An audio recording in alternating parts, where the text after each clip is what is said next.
la luz de la palabra, proclamando palabras de vida.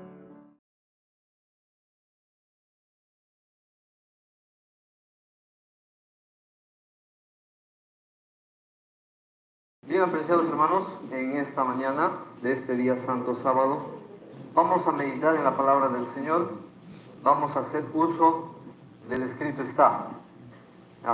Dentro de la semana me encontré con una persona que también dedica la palabra del Señor, pero tienen diferentes creencias, ¿no?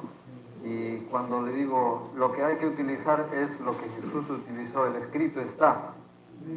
El hermano me dice, ya estás utilizando lo que Satanás ha hecho. Satanás ha dicho, escrito está, dice. Digo, pero Satanás es el que se copió de Jesús, más no el que hizo uso de la palabra del Señor.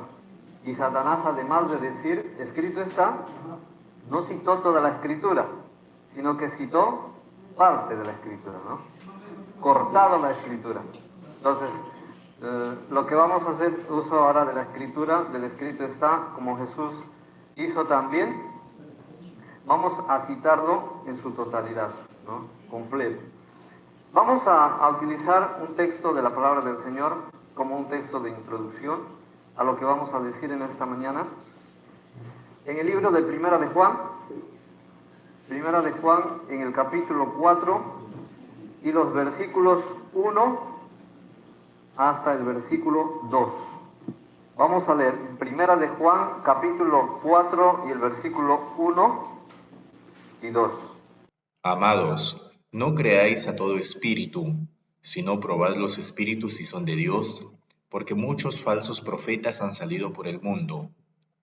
En esto conoced el Espíritu de Dios. Todo espíritu que confiesa que Jesucristo ha venido en carne es de Dios. Amén. Bien, hermano, el texto que hemos dado lectura dice San Juan que debemos creer a todo espíritu que viene a este mundo, ¿no? No, dice, no creáis a todo espíritu, sino ¿qué cosa hacer? Probar. Hermano Ángel, ¿qué va a probar? ¿Con qué vamos a probar? Con el escrito está, ¿no? Con la palabra de Dios. Ya. Dice, probar a los espíritus si son de Dios. ¿Por qué? Porque ¿cuál es el motivo que debemos probar a los espíritus en este tiempo? Dice, porque muchos falsos profetas han salido por el mundo. ¿Qué hay por el mundo? ¿Hay más verdaderos mensajeros que falsos? Hay muchos, dice, falsos profetas que han salido por el mundo. Luego dice allí, en esto conoced el Espíritu de Dios. Todo espíritu que confiesa que Jesucristo ha venido en carne es de Dios. Ya. Todo espíritu que confiesa que Jesucristo ha venido en carne es de Dios. Vamos a poner un título que vamos a meditar en esta mañana y que es un tema bien controversial en estos días. Bien discutido en estos días. Y luego vamos a ver las incoherencias que se dicen en cuanto a esto. ¿Ya? Porque al decir de Cristo Jesús en su naturaleza humana, lo hacemos un pecador. Pero cuando hablamos de nosotros, de nuestra naturaleza en la que venimos, nos hacemos perfectos. Ya, ahí empiezan las incoherencias que van a ver en este mensaje, que se trae ahora. Esto se le llama la teología de la última generación. Así se llama según ellos que han descubierto esa doctrina, ¿no? La teología de la última generación.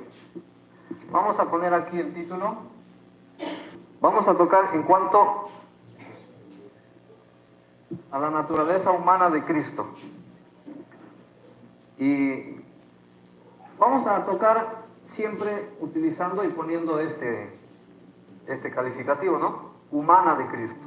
¿Por qué? Porque Cristo tiene también otra naturaleza, que es la naturaleza divina, y que también está siendo atacada. ¿Qué se dice de la naturaleza divina de Cristo? Que Cristo ha sido engendrado mucho antes de la creación de este mundo y de la creación del cielo y de los ángeles incluso. Entonces, ¿de qué se basa? ¿A qué se basan? Es a Proverbios capítulo 8 y el versículo 22. ¿Qué dice allí? Proverbios 8, 22.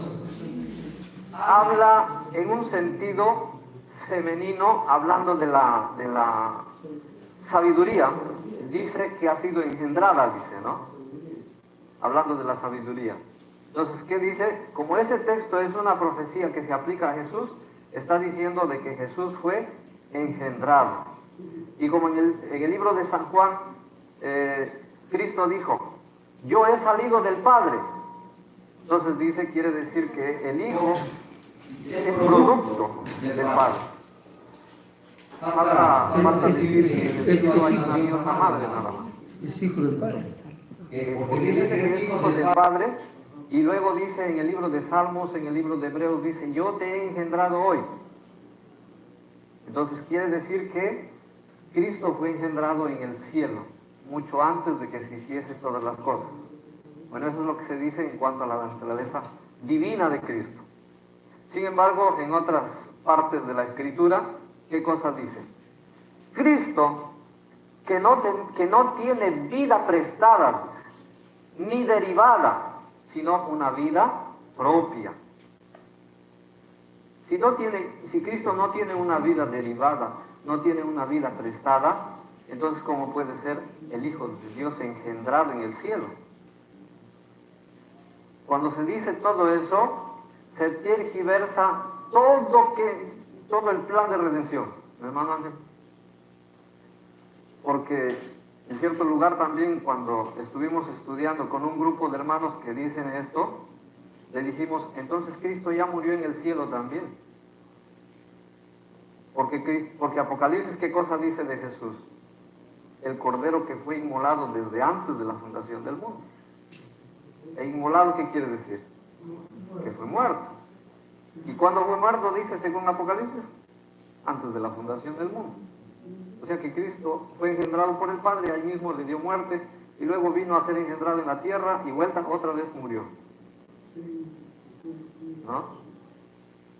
Pero la Biblia, ¿qué cosa dice? Que Cristo murió una vez y para siempre.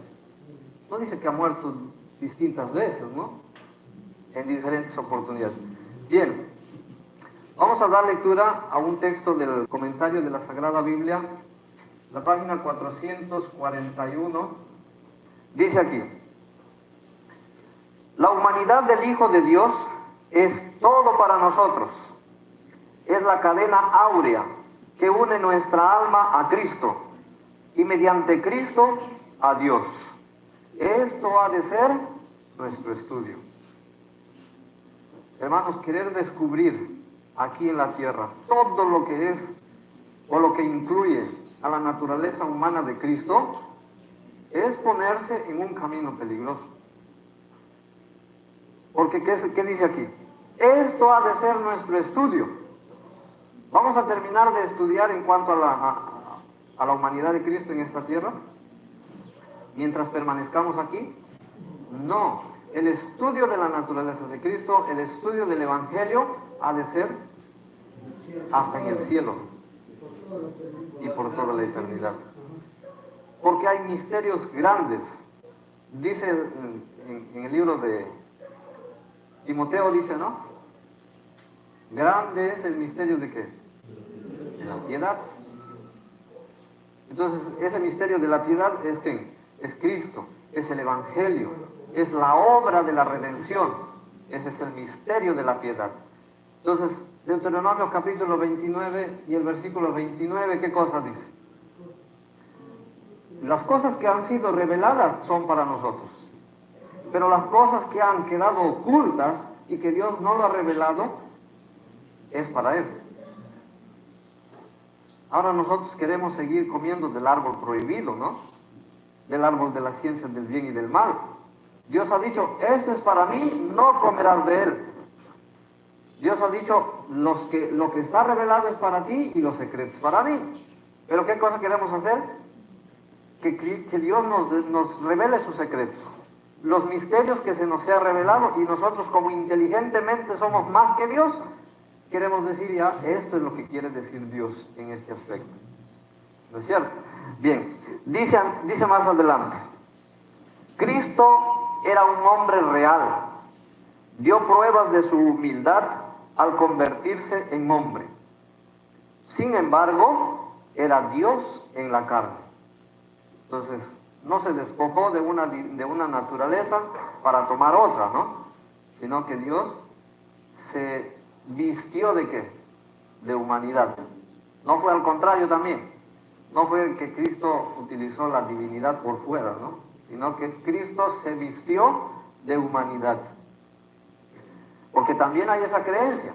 Cuando estuvimos en Chachapoyas, haciendo la obra misionera, llegamos a un grupo de hermanos y dijeron, vamos a estudiar el santuario, también nosotros entendemos el santuario. Y dibujaron el santuario y dijo, aquí está el altar del sacrificio, está la fuente de agua, aquí está el lugar santo, la mesa, está la lámpara, más allá está el arca, hasta ahí todo bien, ¿no? Pero ahora dice, ¿a qué está simbolizando todo esto? El altar del sacrificio simboliza los pies de Jesús, el candelabro simboliza un brazo de Jesús, y la mesa el otro brazo de Jesús, y el arca del pacto que está más allá es la cabeza de Jesús. Y la fuente que está aquí afuera, esa es la fuente del bautismo. Para entrar al lugar santo tenemos que ser bautizados.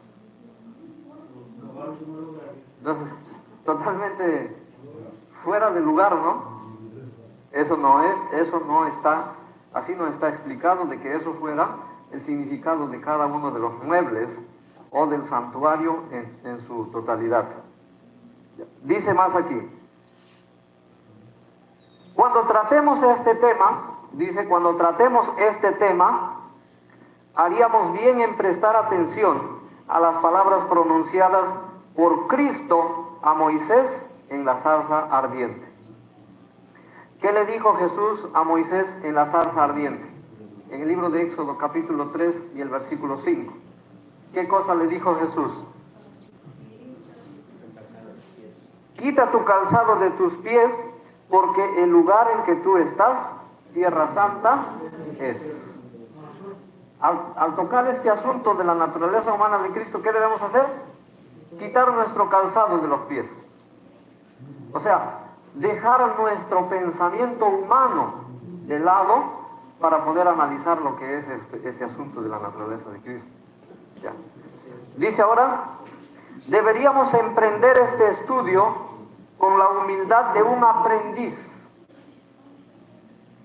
con un corazón contrito. Y el estudio de la encarnación de Cristo es un campo fructífero que recompensará al escudriñador que cava profundamente en procura de la verdad oculta. Ahora, ¿cómo deberíamos emprender el estudio de la naturaleza humana de Cristo? Con la humildad, y dice, de un aprendiz, con un corazón contrito. Y el estudio de la encarnación de Cristo es un campo fructífero que recompensará al escudriñador que cava profundamente en procura de la verdad. Hermanos, la Biblia es comparada con una mina. El minero, cuando encuentra una veta de oro o de algún mineral, ¿qué cosa hace? Se paraliza, dice, ya encontré el suficiente. Aquí, como encontré la veta, se acabó el trabajo. No, ¿qué hace el minero? Encuentra la veta y continúa. Dice, si este poquito está aquí, más allá debe haber más. Así que continúa y continúa, ¿no? Y hasta que a veces se encuentra mucho y a veces también puede que quede decepcionado. Bien, la siguiente página de comentario de la Sagrada Biblia, la 442, dice, a medida que el obrero estudie la vida de Cristo y se espacie en el carácter de su misión, cada nuevo estudio le revelará algo más profundamente interesante que lo ya revelado. El tema es inagotable y su obra de mediación ocupará la mente del estudiante diligente mientras dure el tiempo. Hermanos, ¿cuál es el asunto que debe ocupar nuestra mente ahora? ¿Es querer ponerle a Jesús como una persona que tiene las mismas condiciones que nosotros? ¿Las mismas cualidades que nosotros? ¿Es querer hacer aceptar a los seres humanos que Jesús es tan pecador como nosotros? ¿Cuál es el asunto de importancia en este tiempo que debe ocupar nuestra mente? Dice aquí, el tema es inagotable, dice. El tema es inagotable. El estudio de la encarnación de Cristo, su sacrificio expiatorio y su obra de mediación ocuparán la mente del estudiante diligente mientras dure el tiempo. Hermanos, el interés del creyente, del verdadero creyente, será entrar al cielo para saber cómo es que fue engendrado Cristo, que se nos revele ese misterio que está escondido. ¿Será que en el cielo queramos nosotros entrar para que podamos descubrir si Cristo fue engendrado en el cielo? No. El asunto es ahora, pero dice lo que debe interesar y ocupar nuestra mente es ¿qué cosa? El estudio de la encarnación de Cristo. Número 1. ¿Qué más? Su sacrificio expiatorio. Eso más. La encarnación de Cristo y la expiación de Cristo debe ocupar nuestra mente. ¿Y qué más? Y su obra de mediación. ¿Cuál es la verdad presente para nosotros, de actualidad? La mediación, la obra de Cristo en el santuario. ¿Cómo es que Cristo está trabajando en favor del pecador? Ese es el tema que ahora debe ocupar nuestra mente. Pero si no está eso ocupando nuestra mente, entonces la evidencia se va a dar en querer tergiversar las demás verdades. Porque todas las verdades que están registradas en la Escritura flotan alrededor de ¿qué? El santuario celestial. Cuando en 1844 no se entendía las profecías, no se entendían las verdades, ¿cómo es que empezaron a descubrir la cadena de verdades? Cuando ellos entendieron el centro, el santuario, la luz del santuario. Cuando ellos descubrieron esa verdad del santuario, ya, alrededor de esa verdad vinieron muchas verdades. Los hermanos de 1844 hasta ese tiempo eran ¿qué cosa? Como una sexta dominical, ¿no? Porque ¿qué guardaban? ¿Qué día guardaban ellos? El primer día de la semana. ¿Cómo se llamaban? Adventistas del primer día de la semana. Cuando descubrieron la verdad del sábado, entonces dijeron ya no más adventistas del primer día, sino adventistas del séptimo día. Entonces el sábado quedó a la luz gracias a la verdad del santuario también. Bien, hermanos, vamos a continuar en el párrafo que estamos viendo. Dice más adelante: ciertamente es un misterio que Dios fuera así manifestado en la carne, y sin la ayuda del Espíritu Santo no podemos esperar comprender este tema. ¿Qué es lo que necesitamos para poder comprender este tema? El que nos va a enseñar esta verdad es ¿qué cosa? El Espíritu Santo. Pero ahora hasta se lo quiere desaparecer al Espíritu Santo también. Espíritu Santo ya no hay. Y como no hay Espíritu Santo, entonces ¿quién nos va a enseñar las verdades? Y especialmente esta verdad. No es posible, dice, ¿no? No es posible. Dice, sin la ayuda del Espíritu Santo no podemos esperar comprender este tema. La lección más humillante que el hombre tiene que aprender es que la sabiduría humana es nada, y que es necedad el tratar de descubrir a Dios por sus propios esfuerzos sin ayuda divina. ¿Qué es el Espíritu Santo? Ayuda divina. parte de la divinidad. Y querer decir que no hay el Espíritu Santo es querer decir que nosotros no necesitamos de la ayuda divina, de sabiduría divina, sino que nos es suficiente ¿con qué? Con la sabiduría humana que tenemos. ¿Y qué dice el apóstol? ¿Qué cosa dice en cuanto a la sabiduría humana? Que la sabiduría humana, la sabiduría terrenal, es ¿qué cosa? Animal y diabólica. O sea que hay dos sabidurías, ¿no? La sabiduría divina y la sabiduría del diablo. La sabiduría de Satanás. Entonces, Dios dice que nos va a dar sabiduría por medio de su Espíritu Santo. Pero Satanás dice que ellos pueden, o que el hombre puede recibir sabiduría sin Espíritu Santo. Según lo que dice en Primeros Escritos, la página 54, 55, en adelante por ahí, en cuanto a los dos grupos que estaban prosternados con mira hacia el santuario, hermano Ángel, ¿qué recibían esos dos grupos? Mientras ellos oraban y decían, Padre, danos tu Espíritu. Luz, recibían paz. Y ambos grupos recibían ¿qué cosa? Conocimiento. Ambos grupos recibían sabiduría. Pero en estos grupos había una diferencia. Es que no había ¿qué cosa? En uno de los grupos. El fruto del Espíritu Santo. El principio que mueve todo. El amor. Y Gálatas 5, 21, 22, ¿qué cosa dice?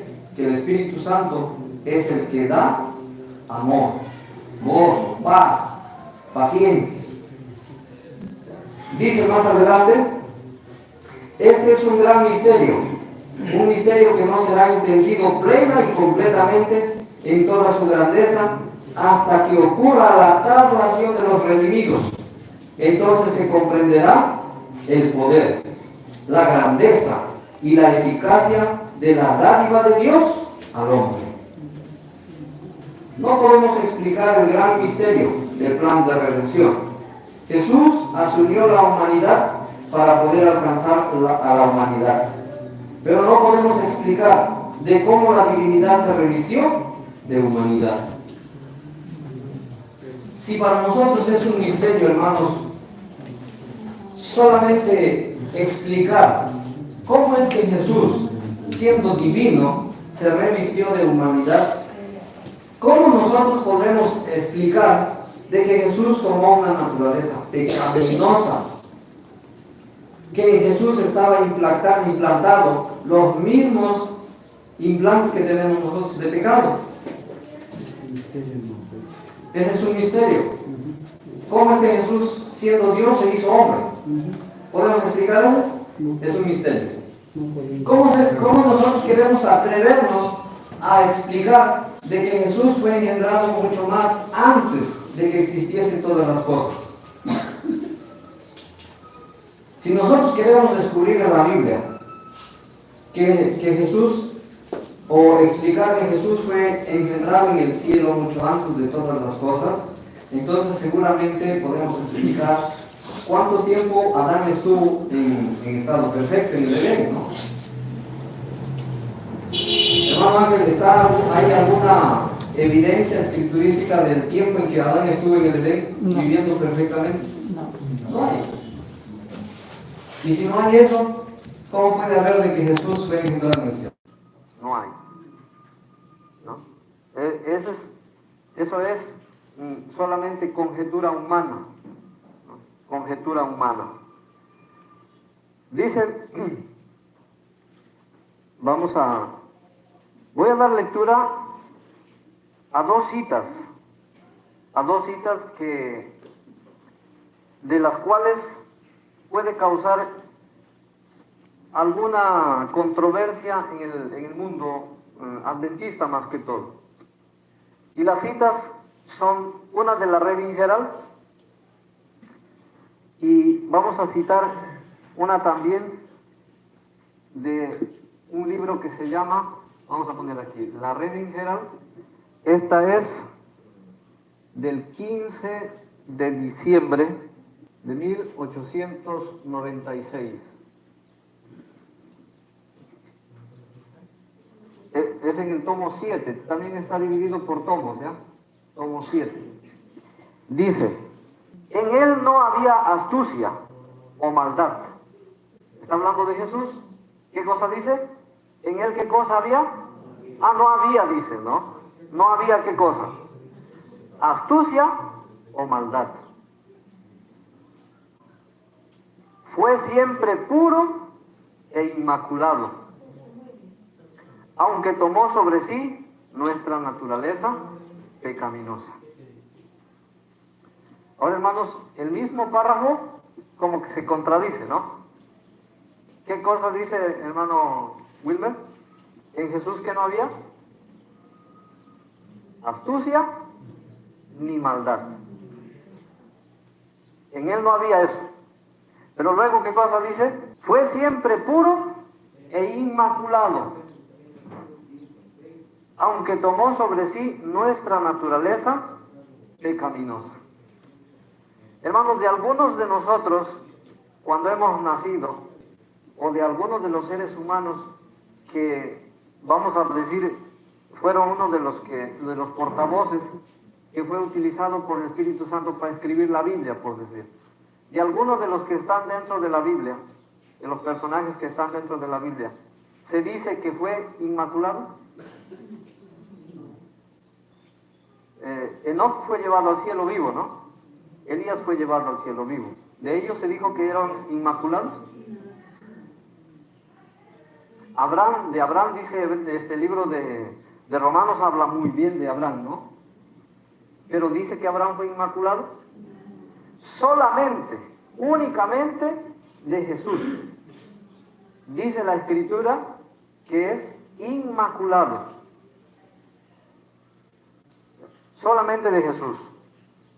Dice así, la otra cita dice así: Él tomó sobre su naturaleza sin pecado nuestra naturaleza pecaminosa, para saber cómo socorrer a los que son tentados. Entonces, parece que hubiese una contradicción en estos textos. Primero dice que Cristo es inmaculado, no existió en él maldad, no existió malicia, pero luego, ¿qué cosa dice? Que, sin embargo, tomó sobre sí nuestra naturaleza que pecaminosa. ¿De qué manera ahora vamos a entender estos textos? Es que vamos a decir que sí, Cristo fue inmaculado, no tuvo ninguna mancha de pecado, pero porque tomó nuestra naturaleza para que sea como nosotros, por ahí sí tomó alguito. Y le vamos a poner, no todo, sino un poquito, ¿no? Vamos a decir, si no es el 50, vamos a poner que tomó un 20% de pecaminosidad, para poder entender a los seres humanos. ¿Se podrá así? No. Para nosotros poder entender ese asunto, ¿no? Tenemos que entender qué cosa. ¿Para qué vino Cristo a este mundo? Dice, para que exalte la ley de Dios, para que lo levante en alto, porque la ley de Dios, ¿qué es lo que había recibido en el cielo? Un ataque. Y eso en todos los tiempos. Cuando Daniel estaba en el reino de Babilonia, Daniel sufrió también persecución ahí mismo porque él guardaba la ley de Dios. ¿Se acuerdan cuando se hizo o se levantó una estatua? Cuando fueron echados al horno de fuego, cuando Daniel fue echado al pozo de los leones. ¿Cuál fue la acusación que le dieron a Daniel? Oh rey, le dijeron No, este ya fue... ¿Quién estuvo a ver en los días de Daniel cuando fue echado al foso de los leones? No fue Daniel ya, sino que fue... Estaba ya en el reino de los medos y persas. ¿Quién fue rey ahí? ¿Quién fue el que fue a llamarle? ¿Darío o Nabucodonosor? Darío. Ya no estuvo Nabucodonosor. Nabucodonosor estuvo más antes, cuando se levantó la estatua, ¿no? Cuando fue echado al horno. Pero cuando fue echado al pozo o al foso de los leones, ya no fue Nabucodonosor. Ya, ¿qué le dijeron a Darío? Oh rey, entre toda la nación, entre todo tu poderío que tienes, solamente hay un rey que puede gobernar y decir y decretar, y esa ley se tiene que cumplir. Es la ley de Media y de Persia. Y cualquiera que quebrante esa ley va a tener que pagar con su vida. Y ellos dijeron, decreta tú que de aquí a cierto tiempo ninguno se incline, que ninguno pida y que ninguno sea conducido por una ley distinta que no sea la ley de Media y de Persia. Y el rey le pareció bien, dijo, ¿no? Bien, queda sellado. Pero Daniel no era un cristiano como nosotros de vez en cuando, ¿no? Sino que Daniel era continuamente, dice, se inclinaba, continuamente estaba dirigiendo su mirada al santuario. Y entonces ellos dijeron, para nosotros va a ser facilito, porque de aquí se da el decreto, para la tarde ya lo vamos a encontrar a Daniel. Y a Daniel le dijeron, oh rey, a Darío le dijeron, oh rey, en tu reino hay uno que no se dirige, que no se guía por tu ley, sino que se guía por la ley de su Dios. Y es Daniel.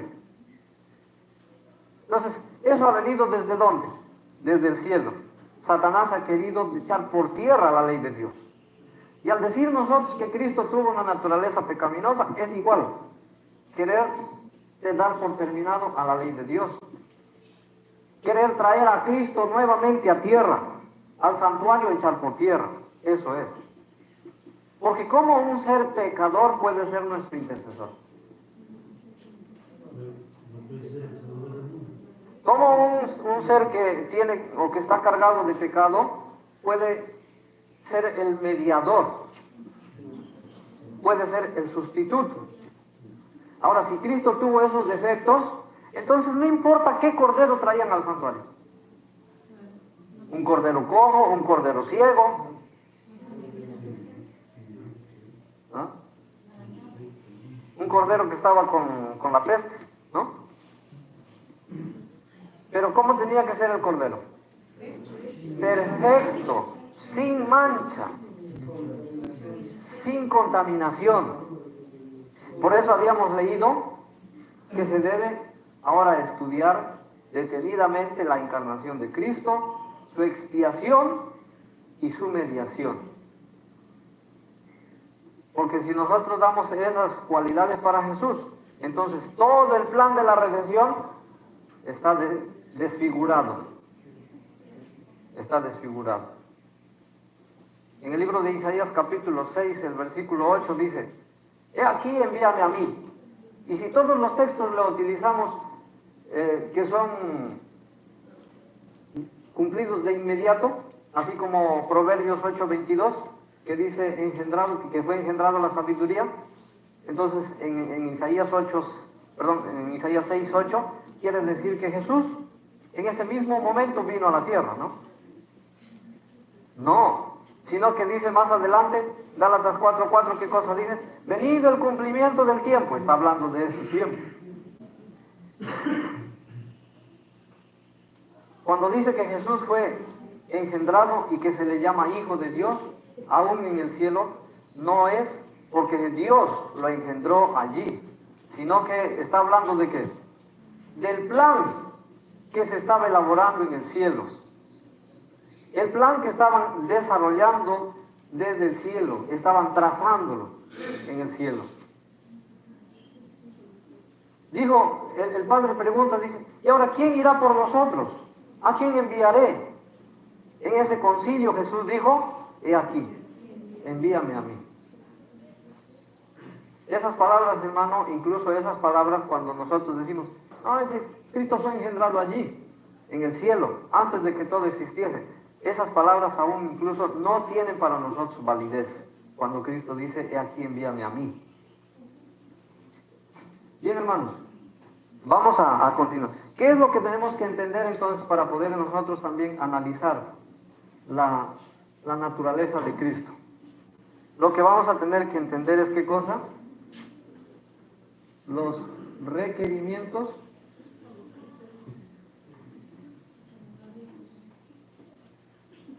de la ley.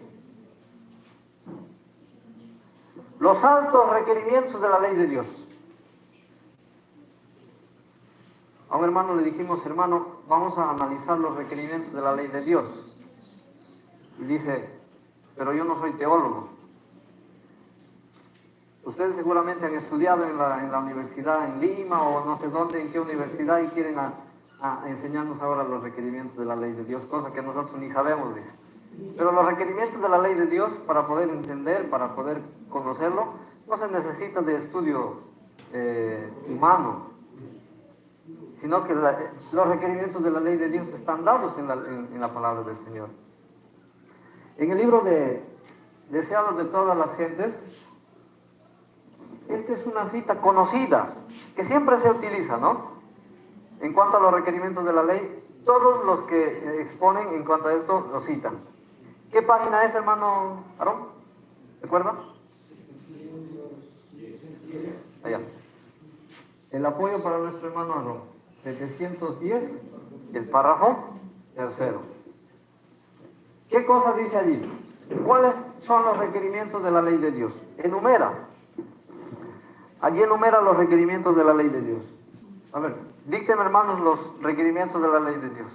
Una naturaleza humana libre, sin pecado. O la ley de Dios acepta una naturaleza que tenga pecado. Ahora, si la ley de Dios acepta, porque eso se dice también en cuanto a la naturaleza humana, dice, es que la ley no condena que alguien tenga naturaleza pecaminosa. La naturaleza humana pecaminosa no está condenada por la ley. Entonces, si la ley no condena a la naturaleza humana pecaminosa, entonces la ley diría, no casi tendrías dioses ajenos, no casi, ¿no? O sea, algo sí, pues, ¿no? Honra un poquito a tu padre y a tu madre. Acuérdate algo del día de sábado. Robarás a medias, como dice el hermano, ¿no? Entonces, eso quería decir que la ley sí acepta algo de naturaleza pecaminosa. En cuanto a la cita de Deseado a todas las gentes, la página 710 y el párrafo tercero, ¿qué es lo que no encontramos ahí? ¿Qué requerimiento no encontramos? No se encuentra ahí que diga que la ley requiera una naturaleza humana sin pecado. No dice. Lo que dice es que la ley requiere ¿qué cosa? Justicia, una vida justa, un carácter perfecto. Y luego, ¿qué cosa dice? Pero esto no lo tenía el hombre para darlo. Ahora dicen, ¿dónde está tu naturaleza humana? ¿Dónde está? No dice. Pero como dice el hermano Ángel, si nosotros ni siquiera tenemos esto de aquí, ¿cómo podemos tener una naturaleza humana sin pecado? ¿Qué dijo Jesús? Todo lo que sale de adentro contamina al hombre. Todo lo que tiene el corazón, todo lo que guarda allí en el corazón, de todo lo que está dentro del corazón, habla ¿qué cosa? La boca. Entonces, si el recipiente está mal, el recipiente está sucio, ¿podemos tomar agua, hermano, de allí? No se puede, ¿no? ¿Podemos sacar agua limpia? No. Nosotros que vivimos aquí en estas zonas de donde se riega con pozos subterráneos, hermano Nielsen, usted hace, por si el pozo está sucio, ¿no? Hace entrar a la máquina trabaja allí, ensucia, y usted puede tomar de esa agua inmediata. No se puede, ¿no? Entonces, ya. Entonces, el agua o lo que nosotros podemos ofrecer depende de qué? De lo que está dentro del recipiente. Dijo Jesús a los fariseos y no para nosotros. También para nosotros. Dice, Que nosotros, ¿qué cosa hacemos? Lavamos el plato ¿por dónde? Por fuera. Pero por dentro, ¿cómo está? Sucio. Cuando nosotros por sí vamos al cementerio, ¿qué cosa hacemos? Dice, esta persona murió en 1980 y tantos. Y mira qué bonito está su nicho. Está conservadito, ¿no? Pero hermanos, destapemos ese nicho, ¿cómo está dentro? No hay nada. Ahora, vamos a ponerle de poco tiempo nomás de morir. Vamos a poner un mes, hermano Juan. ¿Cómo está esa tumba? Abrimos, destapamos, afuera puede estar bonito, ¿no? Está todo con su mármol, adornadito, su foto, su luna, ya, sus flores. Destapemos ese nicho, ¿cómo está? ¿Puede soportar? ¿Qué dice la Biblia del ser humano? ¿Cómo está? Desde la planta del pie hasta la cabeza, todo está sano. Todo está podrido, hinchazón. Dice podrida llaga, dice, ¿no? Podrida llaga. Ya. Ahora, en cuanto a la naturaleza humana que estamos hablando, en el libro de Primera de Juan, en el capítulo 3 y el versículo 4, ¿qué cosa dice?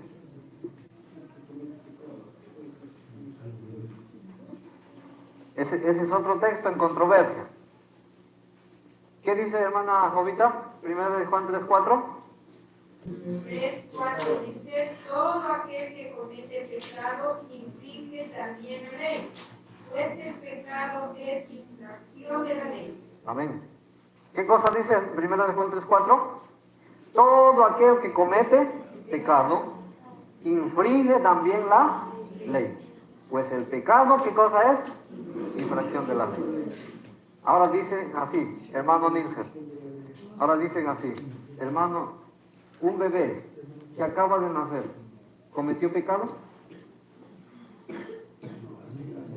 Así se dice. Ahora, ese niño que acaba de nacer, ¿ya cometió pecado? ¿Infringió la ley?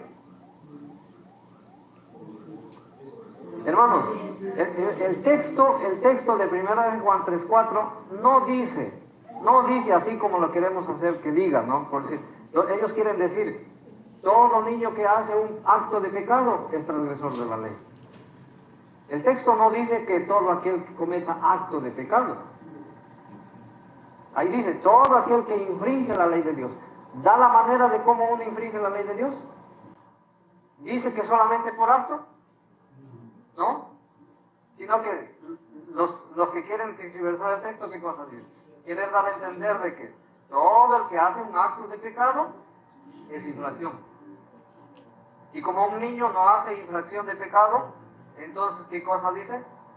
Ese texto no se aplica para el pequeño. Porque pecado, ¿qué cosa dice es? Infracción de la ley. Y como ese niño no ha hecho ningún acto de pecado,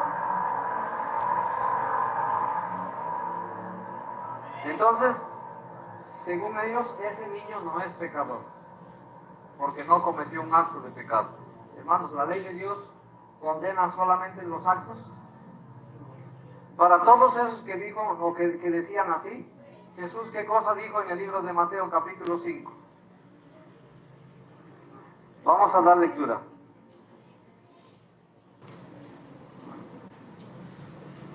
Capítulo 5, vamos a leer en el versículo 21 y 22. Dice, oísteis que fue dicho a los antiguos, no matarás, y cualquiera que matare será culpable de juicio.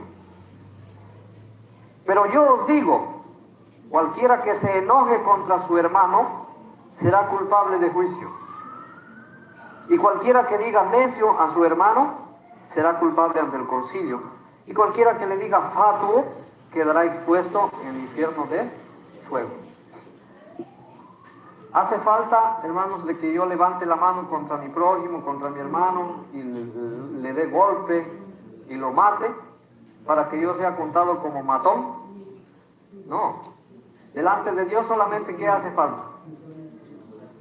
De que yo piense mal contra mi hermano. Ojalá se muriera, yo digo acá, ¿no? Y entonces, ¿eso qué cosa quiere decir? Que ya le di muerto ante Dios. Aquí físicamente está vivo, ¿no?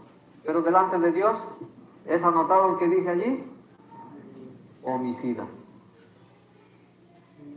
¿No? Y si me enojo contra mi hermano, en el cielo, ¿qué se anota? El hermano tal o la persona tal se enojó contra su hermano. ¿Eso se anota? No, se anota homicida. Y si nosotros tenemos todos esos rasgos, ¿qué cosa dijo Jesús? Que estamos cargando con la semejanza de la naturaleza ¿de quién? De Satanás. Porque ¿qué dice de Satanás? Él ha sido homicida desde el principio. Hermanos, ¿Satanás le dio muerte a Jesús en el cielo? ¿Pero por qué es contado como homicida desde el principio? Porque deseó desaparecer a Jesús. Deseó desaparecer a Dios mismo. Quiso exterminarlo. ¿Qué cosa dijo él? Me levantaré a los lados del norte, junto a las estrellas, allí estableceré mi trono. ¿A dónde es el lado del norte? Nosotros humanamente extendemos las manos, ¿no? ¿Dónde sale el sol? Por aquí sale el sol. Este es el oeste, el norte está por aquí y el sur está para acá. Entonces decimos a los lados del norte, quiere decir que Satanás iba a poner su trono por acá. Por Patanguilla, la televisión de Chiclay, ¿no? No, eso así no está ubicado los puntos en la Biblia. Para nosotros puede ser este, oeste. El norte para nosotros bíblicamente está para arriba, al cielo. Porque Satanás quiso poner su trono a los lados del norte, junto a las estrellas del cielo. ¿Hermano? En la parte más alta, en lo espiritual. Bíblicamente para nosotros, ¿dónde es el norte? Allá arriba, al cielo, en el santuario celestial, a donde está el trono de Dios. Ese es el norte para nosotros. Vamos a meditar en cuanto a los requerimientos de la ley de Dios que Jesús tuvo que cumplir, tuvo que en él desarrollar esos requerimientos para que sea y para que pueda ser nuestro sustituto, nuestro garante. Siendo una persona, un ser humano que no cumpla con estas condiciones, hermano Noriel, ¿podemos ser sustitutos de alguien? ¿Podemos ser garantes de alguien? ¿Yo puedo ser garante de alguno de ustedes, hermano? No. ¿Por qué? Porque mi estado de ser es distinto al de ustedes, ¿o es el mismo? Es el mismo, es el mismo. Ha venido desde el principio. Cuando Adán desobedeció a Dios, cayó en el pecado. Se dice en el libro de Génesis, vamos a leer en el libro de Génesis, en el capítulo 5 y el versículo 3. Dice así, Génesis 5 y el versículo 3, hablando del ser humano. Y vivió Adán 130 años y engendró un hijo a su semejanza, conforme a su imagen, y lo llamó Set. La ley de Dios tiene dos lados, un positivo y un lado negativo, ¿no? Así trabaja la ley de Dios, con su lado positivo y su lado negativo. Por el lado positivo, ¿qué pide la ley de Dios? Del ser humano, del hombre. Pide que el hombre sea obediente, perfecto. Obediencia perfecta y perpetua. Romanos capítulo 2 y el versículo 13. De repente vamos a querer desaparecer incluso ese texto también, ¿no? Para decir que el hombre nace perfecto.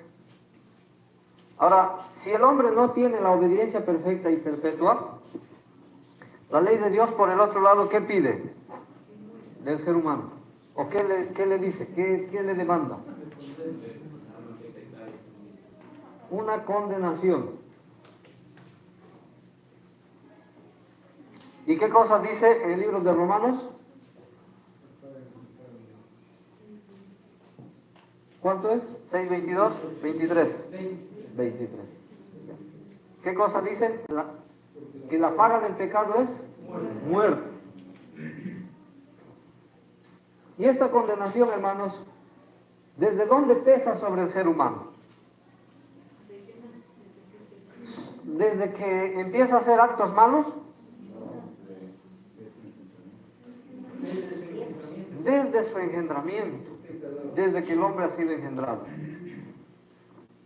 Cristo Jesús vino para ser el sustituto y el garante, como dice el hermano Ángel, no desde el momento que nace y empieza a ser el sustituto, porque desde ahí va a tener que verse de que si tiene o no tiene las cualidades, ¿no? Las condiciones, sino que antes de que se diese el pecado, Jesús dijo: yo estoy dispuesto a dar mi vida de abnegación, de humillación y también de morir en favor del hombre. En el libro Desea a todas las gentes dice que Cristo no tomó la decisión, no tomó en el plan de la redención en el momento en que Adán cayó, sino antes, mucho antes de que el hombre, incluso Satanás, se rebelara contra Dios. Ya sabían qué es lo que iba a suceder. Y antes de la fundación del mundo, antes de que Satanás existiese, de que el ángel Lucifer fuese creado incluso, Cristo, ¿qué cosa dijo? He aquí, envíame a mí. Desde ahí Él se decidió ser, ¿qué cosa? Nuestro sustituto y nuestro garante. Cuando la ley de Dios fue desobedecida por Adán, esto que había en Adán desapareció. Y lo que pesaba sobre Adán, ¿qué cosa era? La condenación de muerte. Jesús tuvo que venir a cumplir con esta condición. Porque si en Adán pesaba esto, ¿podía desarrollar en sí una obediencia perfecta? ¿Qué dice Desea a todas las gentes?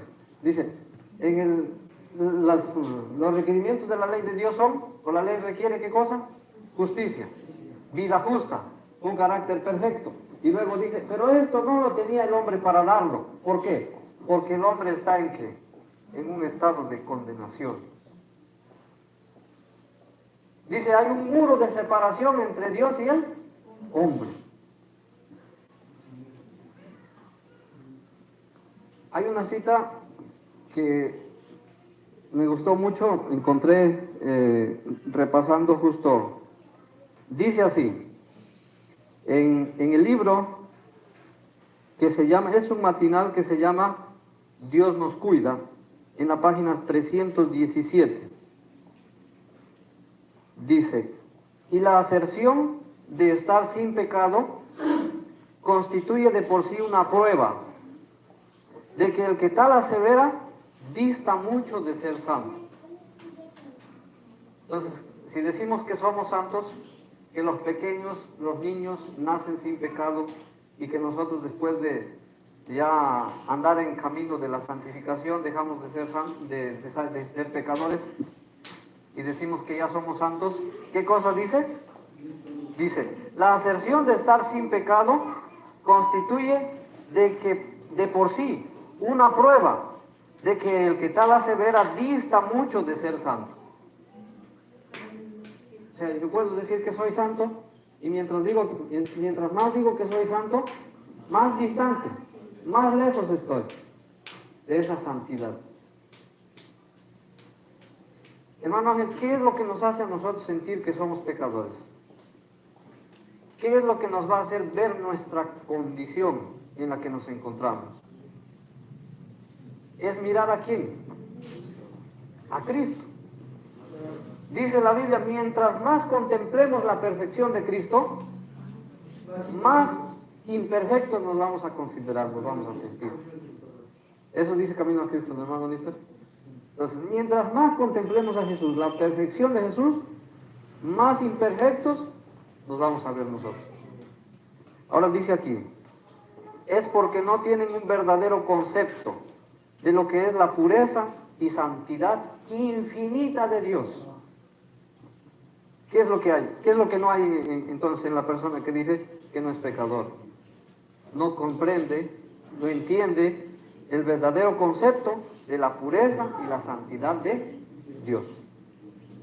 Dice, de lo que deben ser los que han de armonizar en su carácter, es porque no tienen un verdadero concepto de la pureza y perfección supremas de Jesús. ¿Qué es lo que tiene Jesús? Pureza, perfección supremas. Dice, ni de maldad y el horror del pecado, por lo que el hombre puede creerse santo. Fue la justicia revelada en su vida, la justicia revelada en su vida, en la vida de Cristo, lo que diferenció del mundo y provocó su odio. Entonces, si nosotros a Cristo le ponemos como que es un pecador, entonces esto de aquí que pide la ley de Dios no pudo cumplir. Si tuvo una naturaleza, que esa es la fuente, una naturaleza pecaminosa, entonces, ¿qué dice deseado de todas las gentes? Justicia, vida justa, carácter perfecto. Esto no puede darlo. Esto no tenía para darlo. Porque ¿cómo es su estado de ser? Pecaminoso. Está contaminado. Y todo lo que quiera hacer se contamina. Dice en el libro de Mensajes Selectos 1, la página 404, en el párrafo 1 también, ¿no? Hermanos, lo que estamos haciendo aquí, un estudio de la Biblia, lo que hemos hecho al inicio también, cantar los himnos, orar, ¿es malo? Es bueno. Es parte del servicio que se dedica a Dios. Pero ¿qué sucede, hermano Nilser, cuando asciende para el cielo?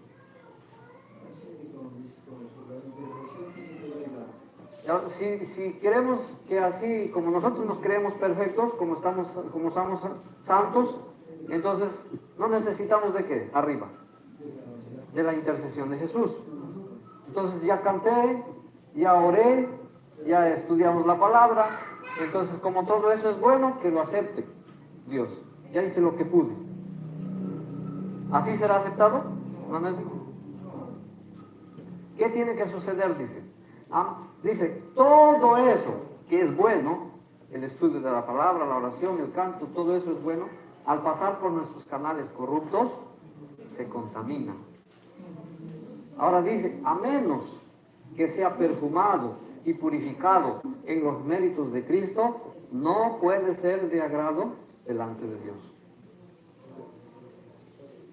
Entonces, la fuente es mala, lo que va a salir de la fuente también es malo, ¿no? Dios sino que el hombre, ¿qué cosa hace?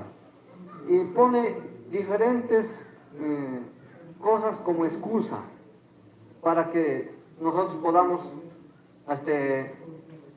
decir que no podemos cumplir con esto o que podemos cumplir con esto. Por decir, hay dos extremos, ¿no? en ese sentido. El que dice que sí puede cumplir con esto, trae a Cristo a tierra nuevamente. Y el que dice que no se puede cumplir con esto, echa culpa a qué? A su naturaleza, ¿no? Dice en el discurso maestro de Jesucristo, dice que el fariseísmo es parte de la naturaleza humana. Es parte de la naturaleza humana. O sea que nosotros decimos, esos fueron pues los fariseos. Pero ¿quiénes son los fariseos? Nosotros. la naturaleza humana. Si nosotros somos humanos, todos los que tenemos naturaleza humana, somos ¿qué cosa? Fariseos. Entonces el fariseo tiene tendencia a irse a cualquiera de los extremos, ¿no? Y el fariseo, ¿qué cosa va a decir? Yo sí puedo obedecer la ley perfectamente. O también podemos decir, como en el otro caso que hemos dicho, decir, no, pues que yo no puedo porque mi naturaleza es pecaminosa. Es otro caso también. Por eso no puedo. Ahora, hermanos, en la Biblia encontramos que, por decir, sucedieron algunos cambios atmosféricos, algunos cambios climáticos en la tierra. Y uno de los más grandes fue el diluvio. ¿Por qué causa sucedió eso? Porque, dijo alguien, porque había mucha maquinaria, mucha fábrica que contaminaba el ambiente. No, dice, por la maldad ¿de qué? De su corazón.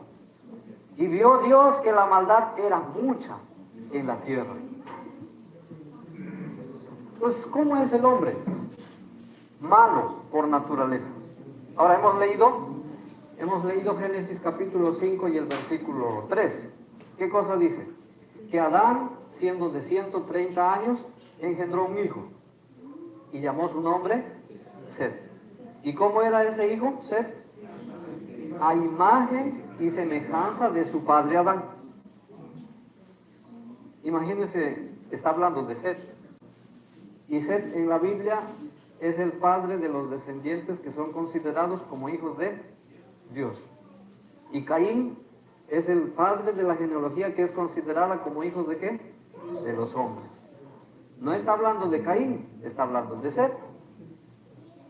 En el libro Patriarcas y Profetas, hermanos, la página 66, el párrafo 2, dice, Set aventajaba en estatura a Caín y a Abel, y se parecía a su padre Adán más que sus otros hermanos. Era más parecido que los demás a Adán.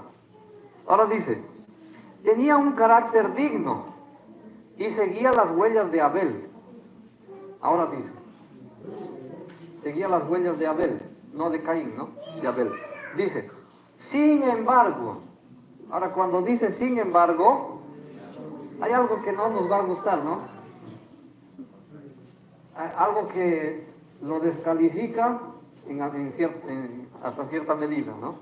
Para poder cumplir con los requerimientos o con las demandas de la ley de Dios.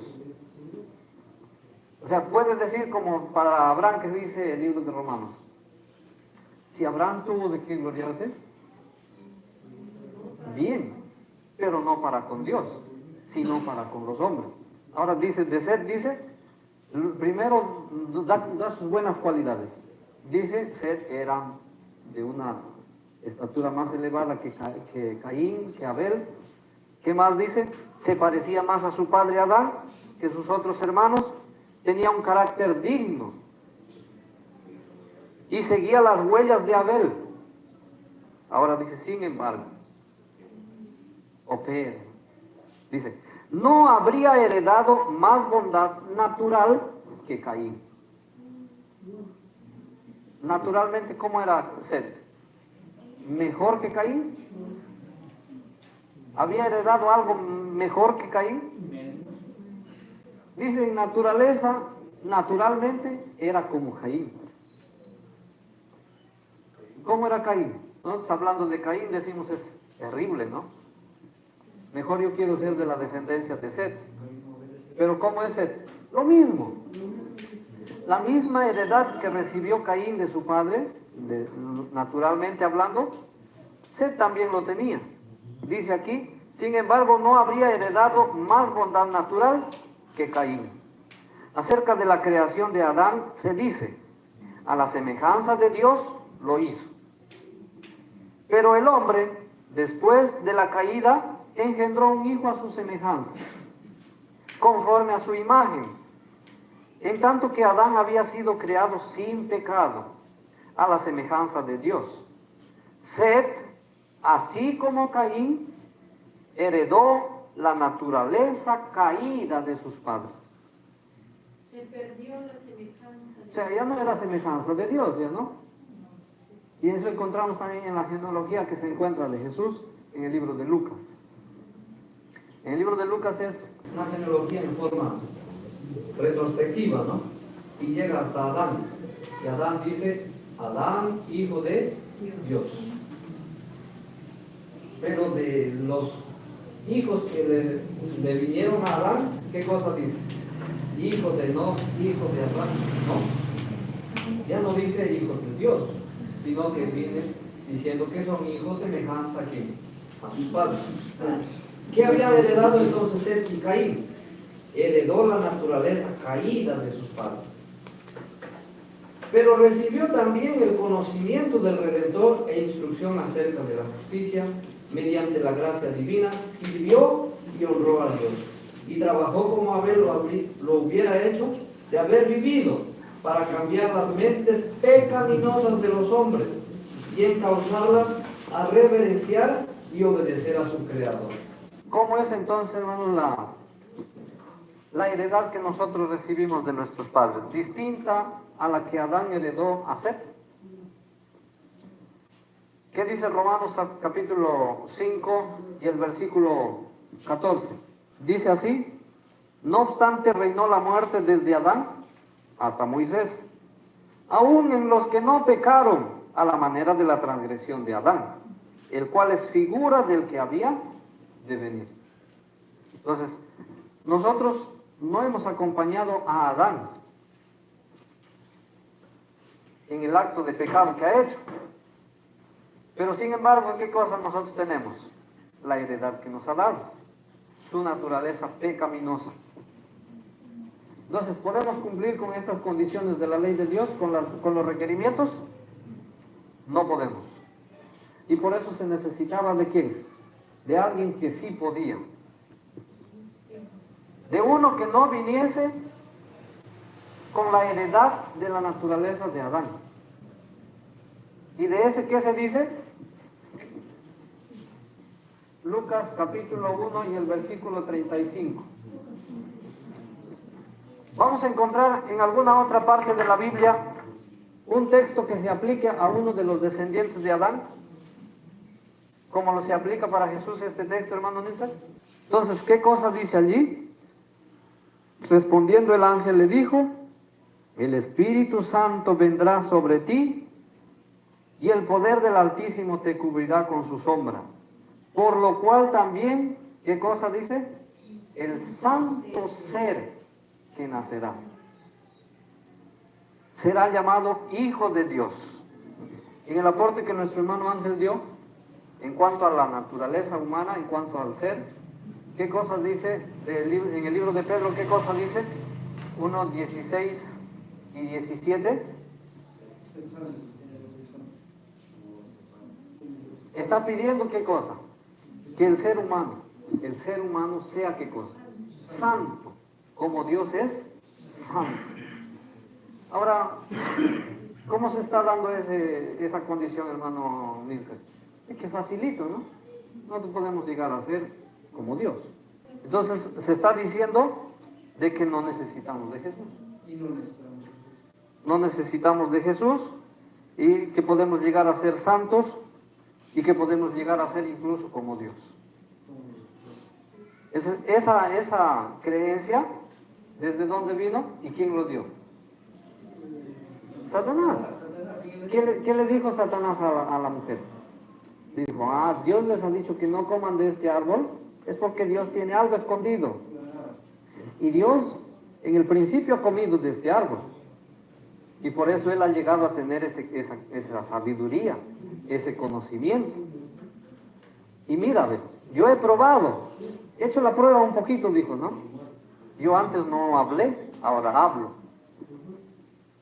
Sino que Dios no quiere que ustedes coman para que no lleguen a ser como Él. Y ahora dice: Dios tiene escondido algo. Él dice que esta ley debe tener dos partes en cuanto a condiciones.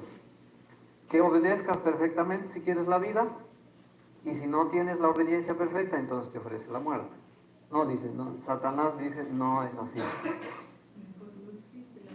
Satanás dice, no es así. La ley de Dios no existe, por como decir así, ¿no? La naturaleza humana del hombre que ha caído en el pecado, ahora dice, la ley no lo condena. La ley de Dios no condena que tú seas pecaminoso, que tengas una naturaleza humana pecaminosa, sino que más bien lo que la ley condena es solamente lo que tú haces.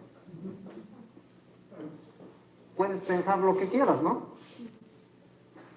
Ahora, eso es contradecir a lo que está escrito, hermano Juan. ¿Qué decía San Juan, Mateo 5, 21? Mateo 5, 21 que hemos dado lectura. Oísteis que fue dicho a los antiguos, no matarás. Mas yo os digo, dijo Jesús, cualquiera que se enoje. Enojarse es un acto, hermano Ángel. Es un pecado que no se ve. Yo puedo sonreír, ¿no? Pero estoy enojado. No pronuncio palabras de maldición contra mi hermano, contra mi prójimo, pero adentro estoy que le deseo la muerte. Dice en el libro de Eclesiastés capítulo 8 y el versículo 11, dice allí que puede faltar la ocasión, la oportunidad, pero en el hombre no falta qué cosa. El deseo, las ganas, la voluntad de qué, de hacerlo malo. Dice, hermanos, aquí, Cristo proporcionó a hombres y mujeres el poder para vencer. Vino a este mundo en forma humana para vivir como hombre entre los hombres. Ahora, dice así. Hay dos cosas que el hombre cuando desobedeció, cuando cayó en el pecado, aquí vamos a poner, heredó. ¿Y heredó qué cosa? Depravación. ¿Y qué más? Y la degeneración.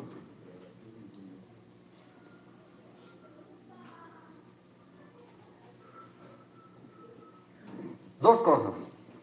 Ahora sí, en este aspecto, ¿cuál de estas dos cosas condena la ley de Dios? En cuanto a depravación, dice Isaías, ¿qué cosa? Isaías capítulo 1 y el versículo 4 creo que es. Oh gente pecadora, gente cargada de maldad. Eso está hablando de una depravación. Hijos depravados, dice.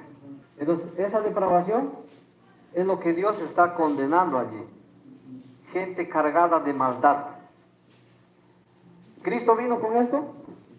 ¿Trajo sobre sí la depravación? Dice, en Él no había malicia. En Él no había ¿qué cosa? Astucia. Ahora, pero también, hermano, no había mentira. En el libro de Pedro dice, no se halló engaño en su boca. Ahora, el otro aspecto es la degeneración. ¿Qué incluye la degeneración? Hermano Nuriel, la degeneración, ¿qué es lo que implica? Por decir, Adán en el Edén,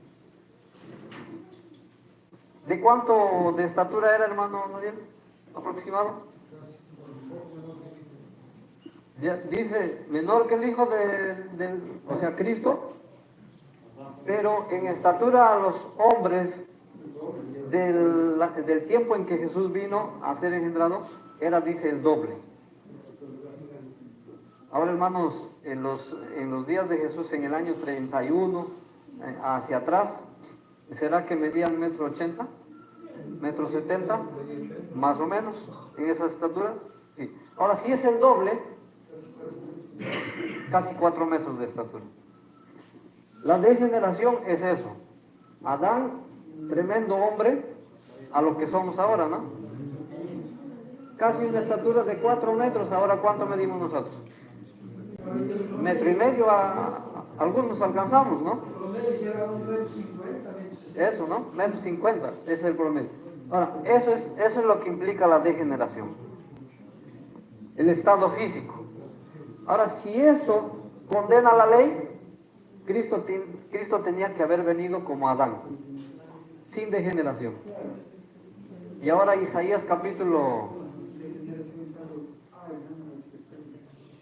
53, ¿qué cosa dice? Que tenía que venir sin que tenga un parecer alguno en él, como raíz de tierra seca, sin atractivo. Porque ahora cuando vemos a una persona, un hombre que viene por decir de Estados Unidos, ¿no? Los hombres de Estados Unidos son más altos que nosotros aquí. Y cuando lo vemos caminar entre la multitud, nos quedamos admirados, ¿no? Nos quedamos espantados porque lo vemos tremendo, hombre gigante. Y nosotros pequeñitos. Aquí en América no, hermano, los venezolanos son más altos. Los venezolanos también son más altos. Entonces, si Jesús hubiese venido como Adán en el inicio, ¿cómo hubiesen quedado los hombres en su tiempo? Impresionados. Y hubiesen dicho, de este necesitamos. Este tremendo gigante que destruya a los romanos. Pero Jesús vino a la estatura como de los demás seres humanos. Vino sobre sí con la degeneración. Entonces, ¿cuándo el hombre adoptó este punto de aquí, la degeneración? Cuando cayó en el pecado. Aún mucho más después del diluvio, dice, se sintió más la degeneración. Hasta el diluvio habían todavía gigantes. De ahí para allá, para nuestro tiempo, ya empezamos, ¿no? Empezamos. En los días de Jesús había un pequeñito, un chiquito, que quería alcanzar a ver a Jesús y no podía, ¿no? ¿Y qué hizo? Dijo, para poder ver, voy corriendo más adelante y me subo en el árbol y de ahí puedo ver. Porque era pequeño, más pequeño que los otros hombres. Ya se siente, ahí se ve la degeneración. Hasta ahí se ve la degeneración. Entonces, esto es lo que no condena la ley de Dios, la degeneración. Dentro de la degeneración están las debilidades del ser humano. Por decir, ¿cuáles son las debilidades, hermano Nielsen, del ser humano? Tener hambre, cansancio, sueño. Dice, esas son las debilidades. En la degeneración está incluidas las debilidades del ser humano. Ahora dice aquí,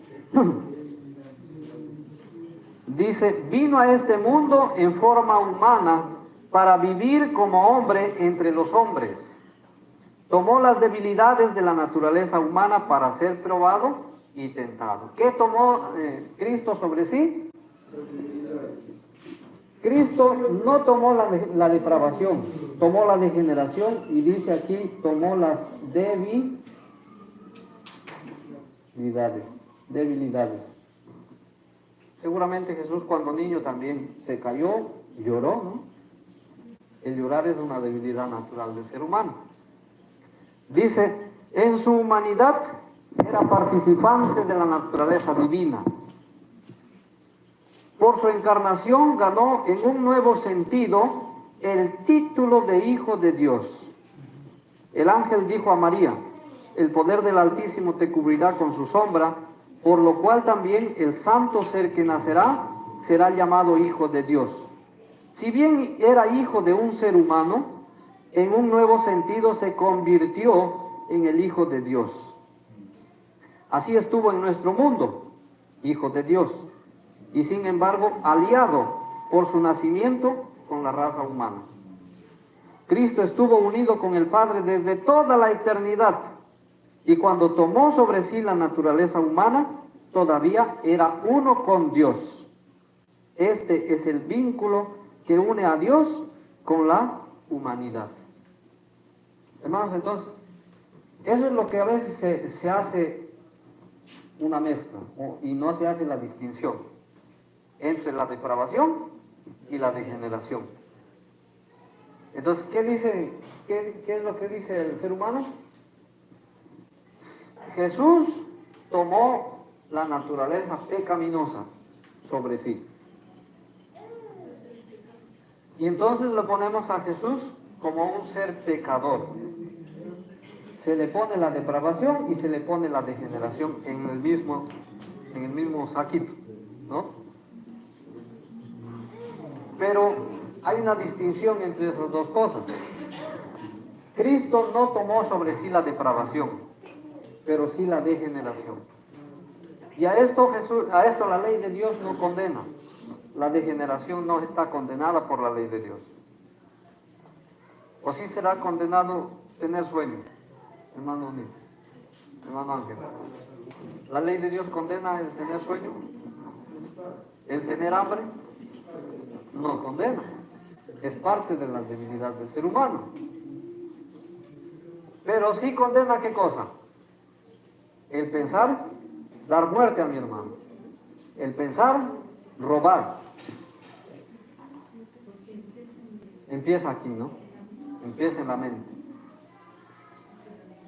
Porque Dios no espera, Él no espera de que el hombre haga el acto para decir, vamos a notarlo, que Él es pecador. Sino que, ¿qué es lo que ve, hermano Ángel? Él ve el corazón. Dice, estudia, discierne los pensamientos, las intenciones. Hebreos capítulo 4 y el versículo 12. Dice que la palabra de Dios es viva y eficaz y penetra, y más cortante que una espada de 2 filos, y penetra hasta partir el alma, las coyunturas y los tuétanos, entra hasta el fondo, dice, y discierne ¿qué cosa? Los pensamientos, las intenciones. Cuando dice la palabra de Dios, está hablando de qué? De la ley. Es lo que discierne. Los pensamientos, las intenciones. De Jesús, en cuanto a este aspecto, cuando los judíos se acercaron para echarle por la peña, ¿Jesús dijo alguna palabra en contra de ellos? ¿Tuvo algún pensamiento malo en contra de ellos? Cuando le agarraron y la apresaron, más bien, ¿quién fue el que quiso levantarse a defender? Pedro. Dijo, ¿no? Seguramente Pedro dijo, este Jesús no se defiende, voy a defenderlo yo. Sacó la espada y le cortó la oreja a Marco. Entonces, ¿quién era el que tenía ahí pensamientos malos, intenciones malas contra su prójimo? Pedro. Jesús no dio evidencias de tener eso. Por eso dice en el libro de Filipenses, capítulo 2 y el versículo 8, ¿qué cosa dice? Obediente hasta la muerte y muerte de cruz. Y Pedro dice, el cual no se halló engaño en su boca, quien cuando le maldecían, no respondía con maldición. Bien, hermanos, hasta aquí hemos llegado en esta mañana con el mensaje, con el estudio de la palabra del Señor. Como dice en el libro de comentario bíblico, ¿qué cosas decía? Este tema es inagotable. Así que lo que hemos dicho es poquito, ¿no? Hay muchas cosas que analizar seguramente. Ustedes también analicen en sus casas, porque dice la sierva del Señor, hoy es el tiempo en que nosotros debemos levantarnos a defender la verdad contra los que tienen y están difundiendo ¿qué cosa? El error. Satanás ha levantado su ejército, así que también nosotros debemos apoyar a las filas del ejército de Cristo. Amén.